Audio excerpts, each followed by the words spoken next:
O desejado de todas as nações. Capítulo 17. Nicodemos. Este capítulo se baseia em João, capítulo 3, versos 1 a 17. Nicodemos ocupava posição de alta confiança na nação judaica. Possuía esmerada educação e era dotado de talentos acima do comum, sendo igualmente membro honrado do Conselho Nacional. Fora, juntamente com outros, agitado pelos ensinos de Jesus. Se bem que rico, instruído e honrado, sentira-se estranhamente atraído pelo humilde Nazareno. As lições saídas dos lábios do Salvador o haviam impressionado grandemente e desejara conhecer mais acerca dessas maravilhosas verdades. A manifestação de autoridade por parte de Cristo na purificação do templo despertara nos sacerdotes e principais decidido ódio. Temiam o poder desse estranho. Tal ousadia da parte de um obscuro galileu não era coisa que se tolerasse. Determinaram pôr termo à sua obra. Mas nem todos concordavam com isso. Alguns havia que temiam opor-se a uma pessoa tão evidentemente dirigida pelo Espírito de Deus. Lembravam-se de como profetas haviam sido mortos por terem repreendido os pecados dos guias de Israel. Sabiam que a servidão dos judeus a um povo pagão era o resultado de sua obstinação em rejeitar as repreensões de Deus. Temiam que, conspirando contra Jesus, os sacerdotes e principais estivessem seguindo os passos de seus antepassados e trouxessem sobre a nação novas calamidades. Num concílio do Sinédrio, em que fora considerada a atitude a tomar para com Jesus, aconselhara cautela e moderação. Insistira em que, se Jesus se achasse na verdade investido de autoridade por Deus, seria perigoso rejeitar-lhe as advertências. Os sacerdotes não haviam ousado desprezar esse conselho e, temporariamente, não tomaram medidas abertas contra o Salvador. Desde que ouvira Jesus, Nicodemos estudara ansiosamente as profecias relativas ao Messias, e quanto mais procurara, tanto mais forte era a sua convicção de que este era aquele que havia de vir. Ele, como muitos outros em Israel, sentira-se grandemente aflito com a profanação do templo. Fora testemunha ocular da cena da expulsão dos vendedores e compradores por Jesus. Presenciara a maravilhosa manifestação de poder divino. Vira o Salvador receber os pobres e curar os enfermos. Vira-lhes a expressão de alegria e escutara-lhes as palavras de louvor. E não podia duvidar de que Jesus de Nazaré era o enviado de Deus. Desejava grandemente uma entrevista com Jesus, mas recuava ante a ideia de o procurar abertamente. Seria demasiado humilhante para um príncipe judeu reconhecer-se em afinidade com um mestre ainda tão pouco conhecido. E chegasse sua visita ao conhecimento do Sinédrio, isso lhe atrairia o desprezo e as acusações do mesmo. Decidiu-se por uma entrevista em segredo, desculpando-se com a ideia de que, fosse ele abertamente, outros lhe poderiam seguir o exemplo. Sabendo, depois de indagar especialmente o lugar de retiro do Salvador, no Monte das Oliveiras, esperou até que a cidade silenciasse no sono, indo então em busca dele. Em presença de Cristo, experimentou Nicodemos uma estranha timidez que se esforçou por ocultar sob um ar de compostura e dignidade. Rabi, disse ele, bem sabemos que és mestre vindo de Deus, porque ninguém pode fazer estes sinais que tu fazes se Deus não for com ele. esperava, falando dos raros dons de Cristo como mestre, bem como de seu maravilhoso poder de operar milagres, preparar o terreno para a entrevista que pretendia. Suas palavras visavam exprimir e despertar confiança.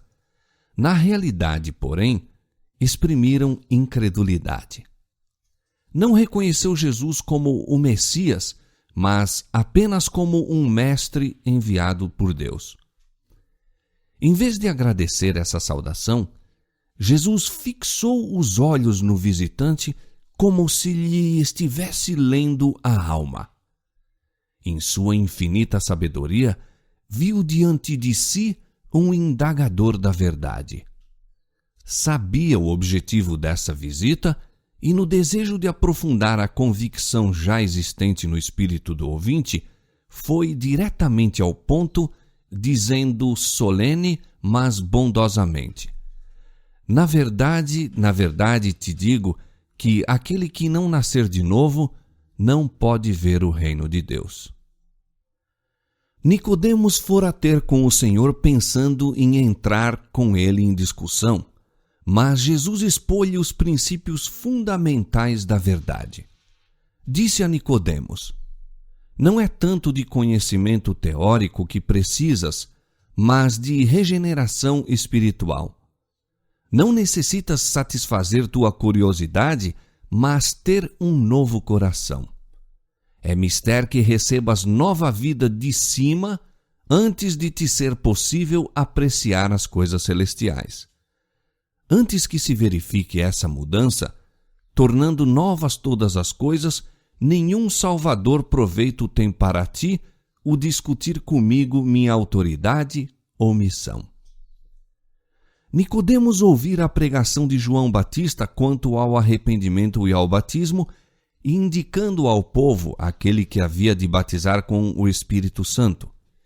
Ele próprio sentira haver falta de espiritualidade entre os judeus, que em grande parte eram dominados pela hipocrisia e a mundana ambição. Tinha esperado um melhor estado de coisas por ocasião da vinda do Messias. Todavia, a perscrutadora mensagem do Batista deixara de nele operar a convicção do pecado. Fariseu estrito, orgulhava-se de suas boas obras. Era largamente estimado por sua beneficência e liberalidade na manutenção do serviço do templo e sentia-se certo do favor de Deus. Ficou assustado ante a ideia de um reino demasiado puro para ele ver em seu estado atual. A figura do novo nascimento empregada por Jesus não deixava de ser familiar a Nicodemos. Os conversos do paganismo à fé de Israel eram muitas vezes comparados a crianças recém-nascidas. Portanto, devia ter percebido que as palavras de Cristo não se destinavam a ser tomadas em sentido literal. Em virtude de seu nascimento como israelita, entretanto, considerava-se seguro de um lugar no reino de Deus. Achava não precisar de nenhuma mudança. Daí sua surpresa ante as palavras do Salvador. Ficou irritado por sua íntima aplicação a si próprio. O orgulho do fariseu lutava contra o sincero desejo do pesquisador da verdade. Admirava-se de que Jesus lhe falasse da maneira por que falou, não respeitando sua posição de príncipe em Israel. Colhido de improviso, respondeu a Cristo em palavras plenas de ironia: Como pode um homem nascer sendo velho? Como muitos outros, quando uma incisiva verdade lhes fere a consciência, revelou o fato de que o homem natural não recebe as coisas que são do Espírito de Deus. Não há nele nada que corresponda às coisas espirituais, pois estas se discernem espiritualmente. Mas o Salvador não enfrentou argumento com argumento. Erguendo a mão em solene e calma dignidade, acentuou a verdade com mais firmeza. Na verdade, Na verdade te digo que aquele que não nascer da água e do Espírito não pode entrar no reino de Deus. Nicodemos sabia que Jesus se referia aí ao batismo de água e à renovação da alma pelo Espírito de Deus. Ficou convencido de achar-se na presença daquele que João Batista predissera. Jesus continuou: o que é nascido da carne é carne, e o que é nascido do Espírito é Espírito. O coração, por natureza, é mau, e quem do imundo tirará o puro? Ninguém. Jó 14:4. Invenção alguma humana pode encontrar o remédio para a alma pecadora. A inclinação da carne é inimizade contra Deus, pois não é sujeita à lei de Deus, nem em verdade o pode ser. Do coração procedem os maus pensamentos, mortes, adultérios, prostituições, furtos, falsos testemunhos e blasfêmias. Romanos capítulo 8, verso 7 e Mateus capítulo 15, verso 19. A fonte do coração se deve purificar para que a corrente se possa tornar pura. Aquele que se esforça para alcançar o céu por suas próprias obras em observar a lei, está tentando o impossível. Não há segurança para uma pessoa que tem a religião meramente legal, uma forma de piedade. A vida cristã não é uma modificação ou melhoramento da antiga, mas uma transformação da natureza. Tem lugar a morte do eu e do pecado e uma vida toda nova. Essa mudança só se pode efetuar mediante a eficaz operação do Espírito Santo. Nicodemos continuava perplexo e Jesus empregou o vento para ilustrar o que desejava dizer. O vento assopra onde quer e ouves a sua voz, mas não sabes de onde vem nem para onde vai. Assim é todo aquele que é nascido do Espírito. Ouve-se o vento por entre os ramos das árvores, fazendo sussurrar as folhas e as flores. É, todavia, invisível, e homem algum sabe de onde ele vem, nem para onde vai. O mesmo se dá quanto à operação do Espírito Santo na alma. Como os movimentos do vento, não pode ser explicada. Talvez uma pessoa não seja capaz de dizer o tempo ou o lugar exatos de sua conversão, nem delinear todas as circunstâncias do processo da mesma. Isso, porém, não prova não estar ela convertida. Mediante um agente tão invisível como o vento, está Cristo continuamente operando no coração. Pouco a pouco, sem que o objeto dessa obra tenha talvez consciência do fato, produzem-se impressões que tendem a atrair a alma para Cristo. Estas se podem causar meditando nele, lendo as Escrituras ou ouvindo a palavra do pregador. De repente, ao chegar o Espírito com mais direto apelo, a alma entrega-se alegremente a Jesus. Isso é chamado por muitos uma conversão repentina.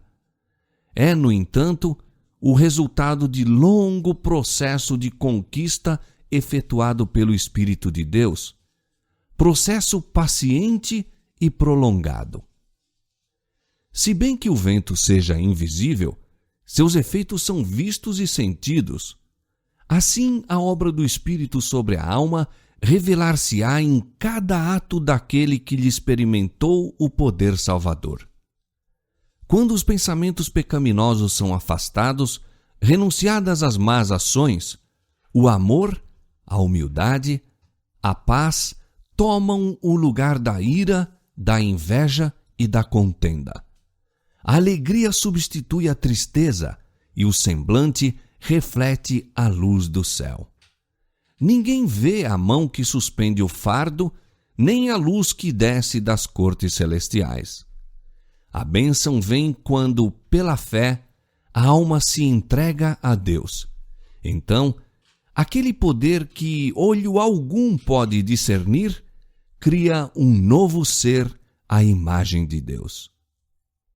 É impossível à mente finita compreender a obra da redenção. Seu ministério excede ao conhecimento humano, todavia, aquele que passa da morte para a vida percebe que é uma divina realidade. O começo da redenção, podemos conhecê-lo aqui mediante uma experiência pessoal. Seus resultados estendem-se através da eternidade. Enquanto Jesus falava, alguns raios da verdade penetraram no espírito do príncipe. A enternecedora, subjugante influência do Espírito Santo impressionou-lhe o coração. Todavia, não compreendeu plenamente as palavras do Salvador.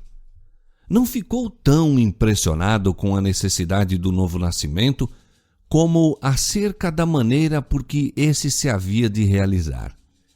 Admirado, disse: "Como pode ser isso? Tu és mestre em Israel e não sabes isto?" perguntou Jesus. Indubitavelmente, uma pessoa a quem era confiada a instrução religiosa do povo não devia ser ignorante de verdades de tanta importância. Suas palavras encerravam a lição de que, em lugar de sentir-se irritado com as positivas palavras da verdade, Nicodemos deveria ter de si mesmo opinião muito humilde em vista de sua ignorância espiritual.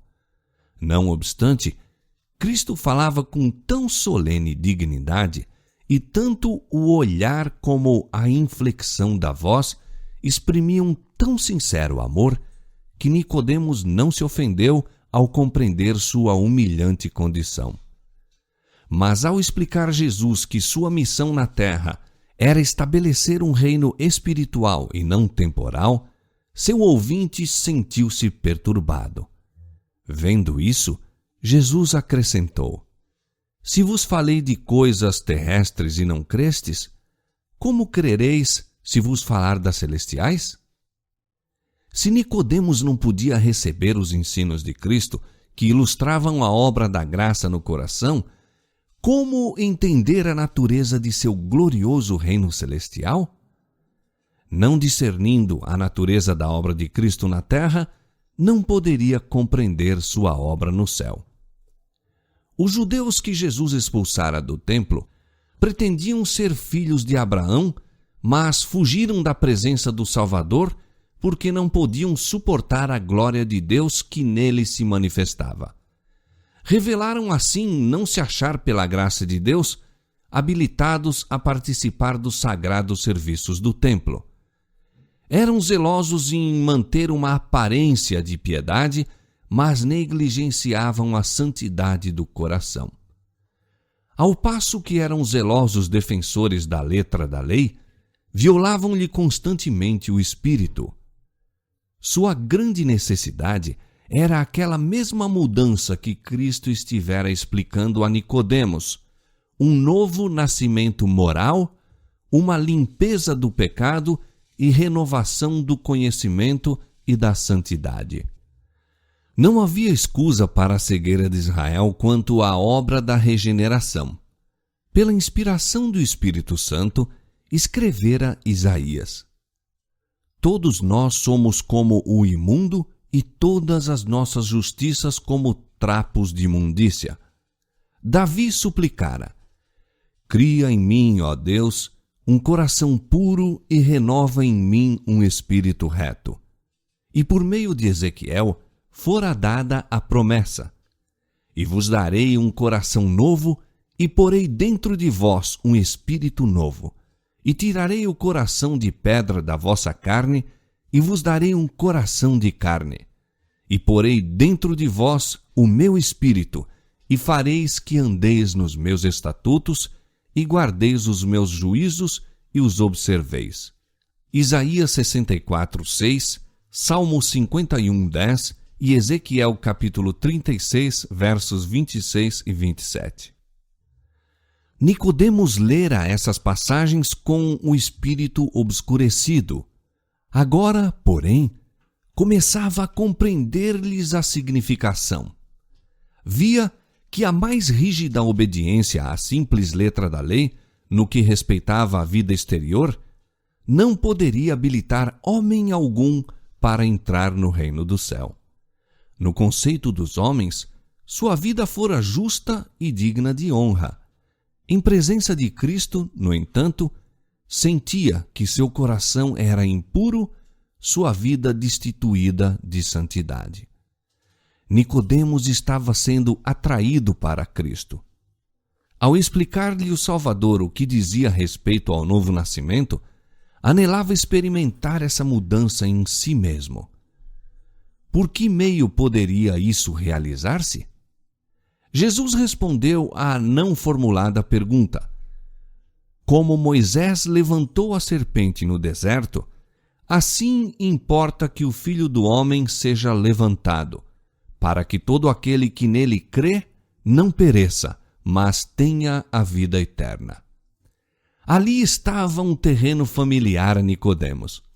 O símbolo da serpente levantada tornou-lhe clara a missão do Salvador. Quando o povo de Israel estava perecendo da picada das serpentes ardentes, Deus instruíra Moisés para fazer uma serpente de metal e colocá-la no alto em meio da congregação. Fora então anunciado no acampamento que todos os que olhassem para a serpente viveriam.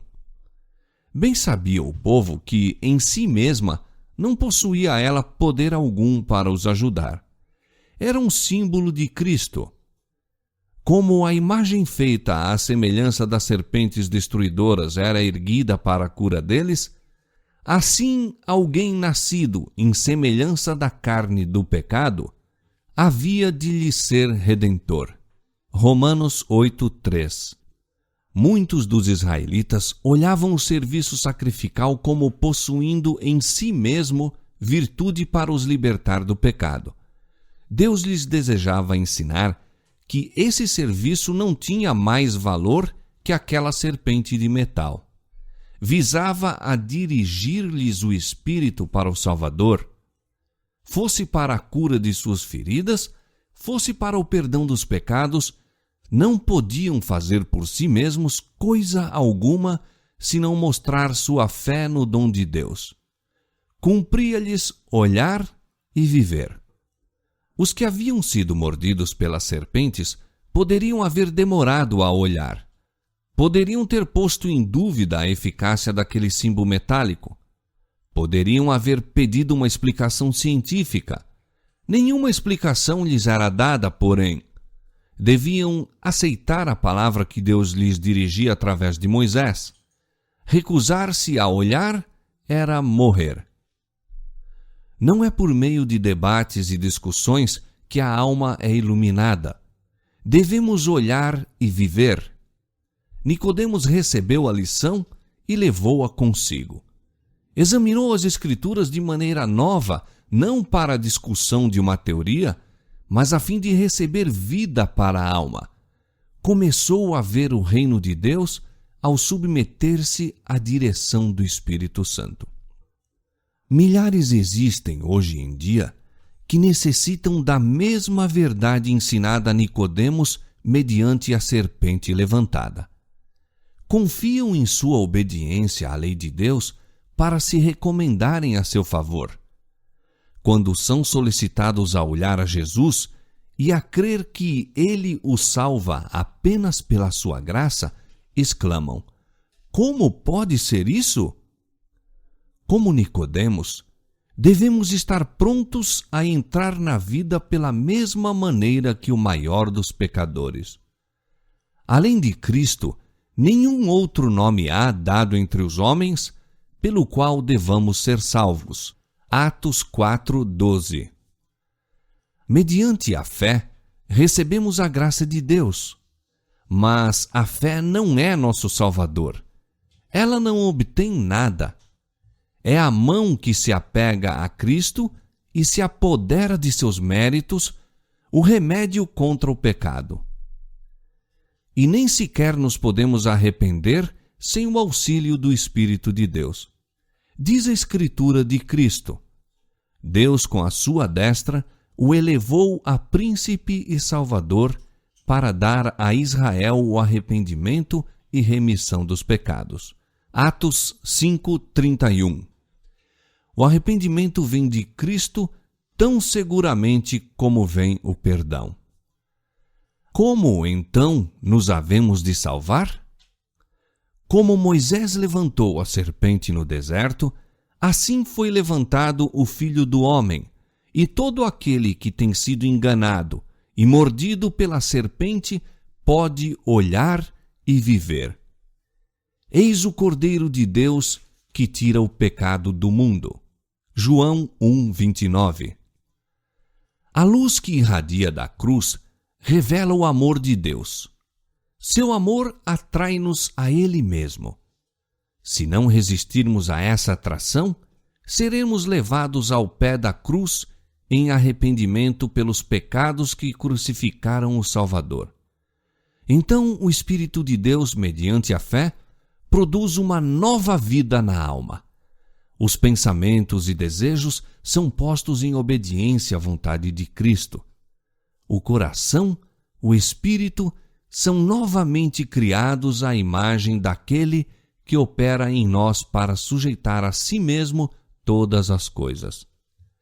Então a lei de Deus é escrita na mente e no coração, e podemos dizer com Cristo: deleito-me em fazer a tua vontade, ó Deus meu. Salmo 40, verso 8. Na entrevista com Nicodemos, Jesus desdobrou o plano da salvação e sua missão no mundo. Em nenhum de seus posteriores discursos explicou tão plenamente, passo por passo, a obra necessária ao coração de todo aquele que quiser herdar o reino do céu. No próprio início de seu ministério, abriu a verdade a um membro do Sinédrio, ao espírito mais apto a receber, a um designado mestre do povo. Os guias de Israel, porém, não receberam de bom grado a luz. Nicodemos ocultou a verdade no coração e por 3 anos pouco foi aparentemente o fruto. Jesus, porém, conhecia o solo em que lançara a semente. As palavras dirigidas à noite a um ouvinte na solitária montanha não foram perdidas. Durante algum tempo, Nicodemos não reconheceu publicamente a Cristo, mas observava-lhe a vida e ponderava-lhe os ensinos. Repetidamente, no conselho do Sinédrio, frustrou os planos dos sacerdotes para o destruir. Quando, afinal, Jesus foi erguido na cruz, Nicodemos relembrou o ensino no olivete. Como Moisés levantou a serpente no deserto, assim importa que o Filho do Homem seja levantado, para que todo aquele que nele crê não pereça, mas tenha a vida eterna. A luz daquela secreta entrevista iluminou a cruz do Calvário e Nicodemos viu em Jesus o Redentor do mundo. Depois da ascensão do Senhor, quando os discípulos foram dispersos pela perseguição, Nicodemos tomou ousadamente a dianteira.